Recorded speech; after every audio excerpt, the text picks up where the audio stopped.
الحمد للہ رب العالمین والعاقبۃ للمتقین والصلاة والسلام علی سید المرسلین۔ ناظرین کرام السلام علیکم ورحمۃ اللہ وبرکاتہ۔ ایمانی صفات کا عنوان لے کر آپ کی خدمت میں حاضر ہوں۔ ایمانی صفات کے تعلق سے ایک حدیث آپ کو اور سناتا ہوں۔ اللہ کا ڈر، اللہ کا خوف۔ ایک ایسا آدمی جس نے دنیا میں کوئی نیک کام نہیں کیا، لیکن وہ نہ زندگی میں کبھی شرک کیا ہے اور نہ کبھی اللہ کے ساتھ کفر کیا، اللہ کو مانتا تھا۔ اللہ کے پیارے پیغمبر نے ایک پچھلے زمانے کے ایک آدمی کا واقعہ بیان کیا جو اس نے بڑی جاہلانہ غلطی کی تھی، لیکن اللہ کے ڈر اور خوف کی وجہ سے وہ بخشا گیا۔ ظاہر ہے کہ اللہ کے پیارے پیغمبر کو پچھلے امتوں کے حالات کیسے معلوم ہوئے؟ آپ کے پاس کوئی غیب کا علم نہیں تھا۔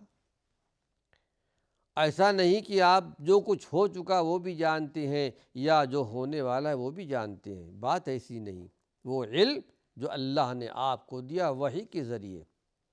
اس لیے کوئی بھی دین کا کام ہو، دین کی بات ہو، قرآن اٹھائیے، سورہ النجم 27ویں پارے میں شروع میں یہ آیت آپ کو ملے گی، وَمَا يَنطِقُ عَنِ الْهَوَىٰ إِنْ هُوَ إِلَّا وَحْيٌ يُوحَىٰ۔ ہمارے نبی اپنی طرف سے کوئی بات بیان نہیں کرتے، اپنے خواہش سے بیان نہیں کرتے، وہی بیان کرتے ہیں جو ہماری طرف سے وحی آپ پر آتی ہے۔ وحی ایک تو وحی مطلوع جس کی تلاوت کی جاتی ہے، جیسے قرآن مجید فرقان حمید ہے۔ دوسری وحی آپ کو اور ملتی تھی جس کو ہم حکمت اور حدیث کے نام سے یاد کرتے ہیں۔ ظاہر ہوا کہ یہ واقعہ جو اللہ کے نبی نے بیان فرمایا، یقیناً وحی کے ذریعے بیان فرمایا۔ ابو ہریرہ اس حدیث کے راوی ہیں کہ اللہ کے پیارے پیغمبر نے فرمایا، اسرف رجل علی نفسہ، ایک آدمی نے اپنے جانوں پر ظلم کیا تھا، اپنی جان پر ظلم کیا، بڑی بے حیائیاں کی، نافرمانیاں کی، لیکن کافر اور مشرک نہیں تھا۔ فلما حضرہ الموت، تب اس کے انتقال کا زمانہ آیا، جان لیا کہ اب میں مرنے والا ہوں، موت واقع ہونے والی ہے، آخرت کی منزل میں سفر کرنے والا ہوں۔ اب اس کے دل میں اللہ کا ڈر، اللہ کا خوف پیدا ہوا۔ اوصا بنی کہ اذا مات، کہ جب میں انتقال کر جاؤں، دنیا سے چلا جاؤں، تو انہوں نے اپنے اولاد کو نصیحت کی، کیا ہے میرے بیٹوں، اے میری اولاد، جب میرا انتقال ہو جائے تو فحرقوہ، تو مجھے جلا دینا۔ پچھلے زمانے کا واقعہ اللہ کے نبی نے بیان کیا کہ مجھے جلا دینا۔ ثم ذروہ نصفہ فی البر ونصفہ فی البحر، اور انہوں نے وصیت کی، اس بات کی کہ جلا دینے کے بعد جو راکھ ہو آدھا سمندر میں ڈال دینا، دریا میں، اور آدھا ڈال دینا خشکی میں۔ اور اس کے ساتھ ساتھ یہ بھی کہا کہ فواللہ، اللہ کی قسم، یعنی اللہ کو مانتا تھا بندہ کہ اللہ کی ذات ہے، وہ گناہوں پر پکڑنے والا ہے، نافرمانیوں کی سزا بھی دینے والا ہے، اللہ کی ذات ہے، آسمانوں میں عرش عظیم پر مستوی ہے۔ قسم کھاتا ہے کہ فواللہ لئن قدر اللہ علیہ، قسم ہے اللہ رب العالمین کی، اگر اللہ نے مجھ پر قدرت پا لیا، دوبارہ زندہ ہونے پر، لَيُعَذِّبَنَّهُ عَذَابًا، ایسا عذاب دے گا مجھے، لا يُعَذِّبْهُ أَحَدًا مِّنَ الْعَالَمِينَ، دنیا والوں میں سے ایسا عذاب اللہ کسی کو نہیں دے گا۔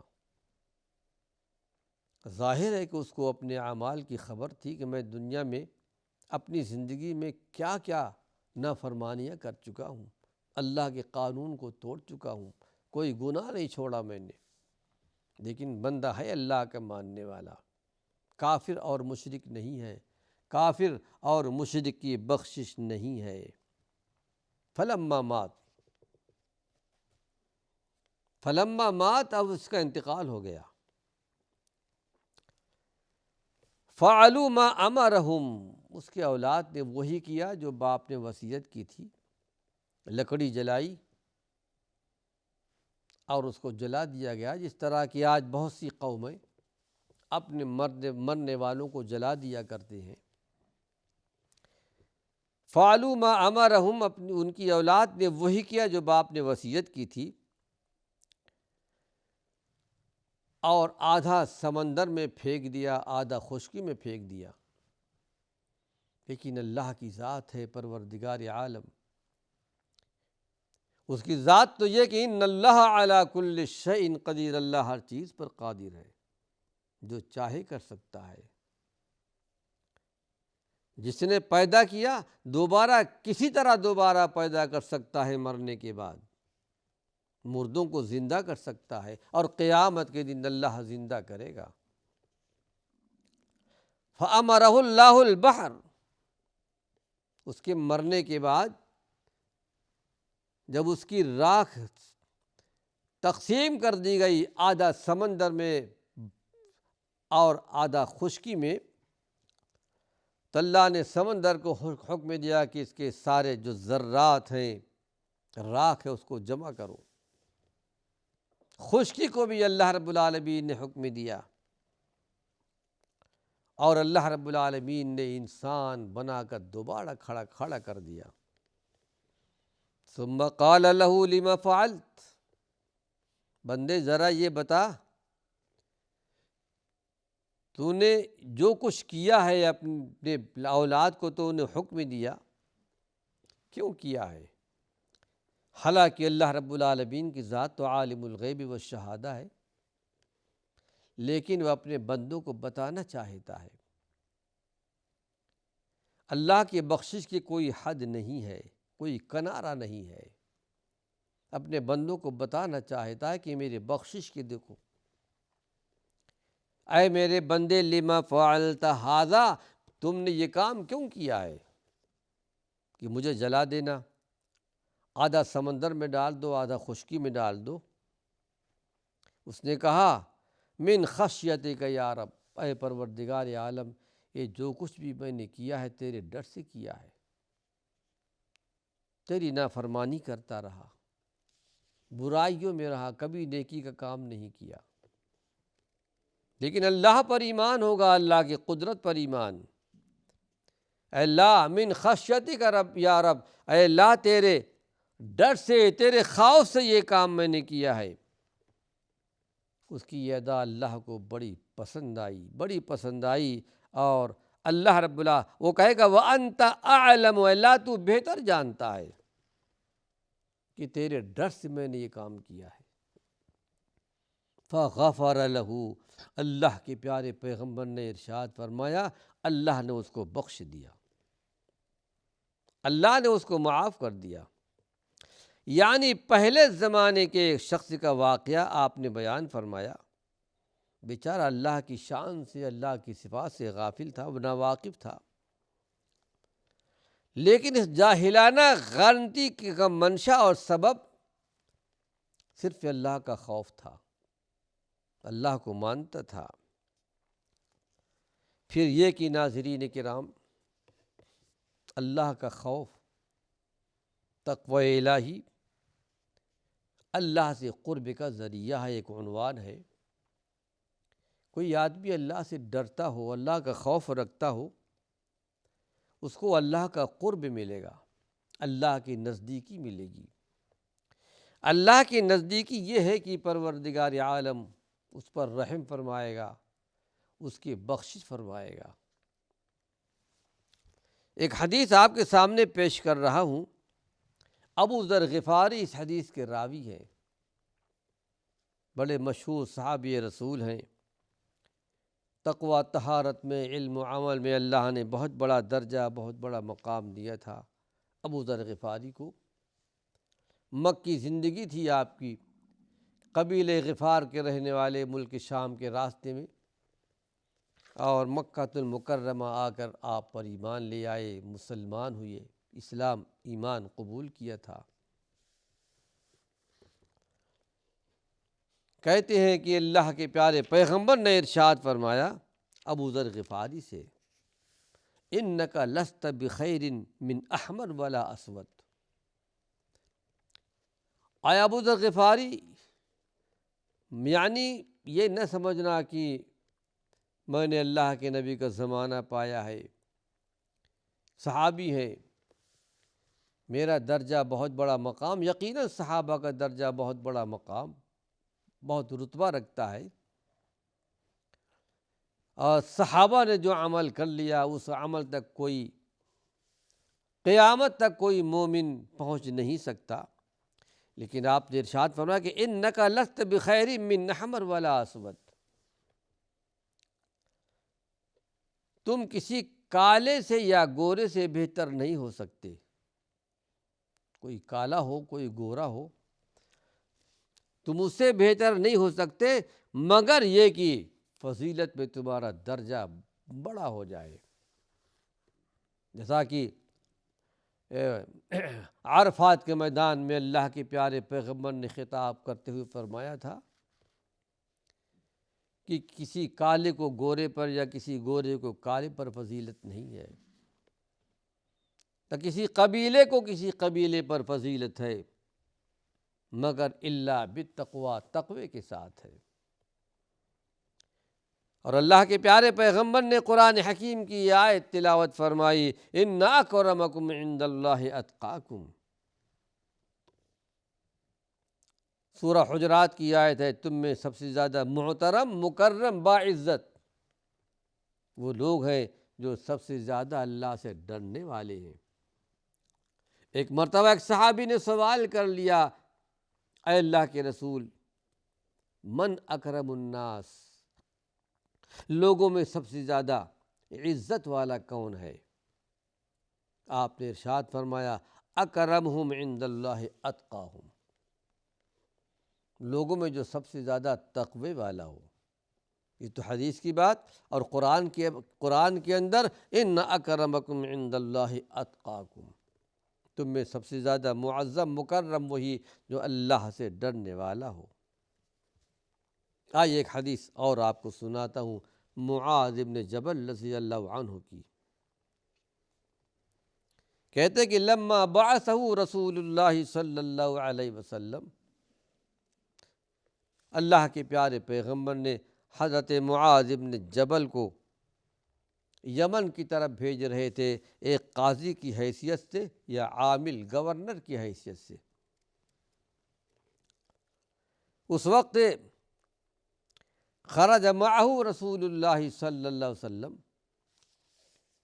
اللہ کے رسول صلی اللہ علیہ وسلم ان کو رخصت کرنے کے لیے مدینہ منورہ سے باہر لے چلے، اور یوسی ہے کچھ وصیت کر رہے تھے، اس حال میں کہ اللہ کے پیارے پیغمبر جس سواری پر سوار تھے اس کے نکیل پکڑے ہوئے جا رہے تھے، حضرت معاذ ابن جبل سوار تھے۔ گویا اللہ کے پیارے پیغمبر نے حکم دیا تھا کہ تم سوار ہو جاؤ، تم سفر کر رہے ہو، الوداعی نصیحتیں آپ فرما رہے تھے۔ فلما فرغ، نصیحتوں سے فارغ ہونے کے بعد اللہ کے پیارے پیغمبر نے حضرت معاذ سے کہا، یا معاذ انک عسی ان تلقى اللہ تلقانی بعد عامی ھذا، بہت ممکن ہے، بہت ممکن ہے اس سال کے بعد ہماری تمہاری ملاقات نہیں ہوگی جب تم واپس آؤ گے۔ کہ اللہ کی طرف سے آگہی آپ پر آ چکی تھی، آپ کا مشن پورا ہو چکا تھا، دین مکمل ہو چکا تھا، عرفات کے میدان میں یہ آیت نازل ہو چکی تھی، عرفات میں شامل ہونے والے، حاضر ہونے والے یہ سن چکے تھے، الیوم اکملت لکم دینکم واتممت علیکم نعمتی ورضیت لکم الاسلام دینا۔ اے ہمارے پیغمبر، اے ہمارے نبی، آج میں نے آپ کے دین کو آپ کے لیے مکمل کر دیا ہے، اپنی نعمت اسلام، نعمت دین، نعمت توحید میں نے پوری کر دی ہے۔ دین کی حیثیت سے اسلام کو میں نے پسند کر لیا ہے۔ تو آپ نے ارشاد فرمایا بہت ممکن ہے کہ اب واپس آنے کے بعد تمہاری ملاقات نہ ہو پائے گی، ایسا ہو سکتا ہے۔ آپ نے لعل کا گمان کیا کہ بہت ممکن ہے۔ وَلَعَلَّكَ أَن تَمُرَّ بِمَسْجِدِي هَذَا أَوْ قَبْرِي، بہت ممکن ہے واپس آنے کے بعد میری قبر کے پاس سے گزرو گے، میری مسجد کے پاس سے گزرو گے۔ ظاہر ہے کہ صحابہ اللہ کے نبی سے بے پناہ محبت کرنے والے تھے۔ صحابہ کو جو محبت تھی اللہ کے پیارے پیغمبر سے، یہ محبت آج دنیا میں کوئی پیدا نہیں کر سکتا، بے پناہ محبت تھی۔ کہا اللہ کے رسول، فبکا معاذ، یہ سن کر کے بے اختیار رو پڑے آپ کی جدائی کو دیکھ کر، کہ گویا اللہ کے پیارے پیغمبر سے یہ میری آخری ملاقات ہے۔ اس کے بعد آپ نے تسلی دیتے ہوئے ارشاد فرمایا کہ معاذ، کچھ غم نہ کرو، اس کے بعد بھی ہماری تمہاری ملاقات ہوگی۔ جو اللہ سے زیادہ ڈرنے والا ہوگا کل حشر کے میدان میں، قیامت کے میدان میں مجھ سے بہت قریب ہوں گے۔ ناظرین کرام، وقت ختم ہو چکا ہے۔ اللہ نے چاہا اسی عنوان سے کچھ اور مفید باتیں اپنے آئندہ درس میں پیش کروں گا۔ وآخر دعوانا ان الحمد للہ رب العالمین۔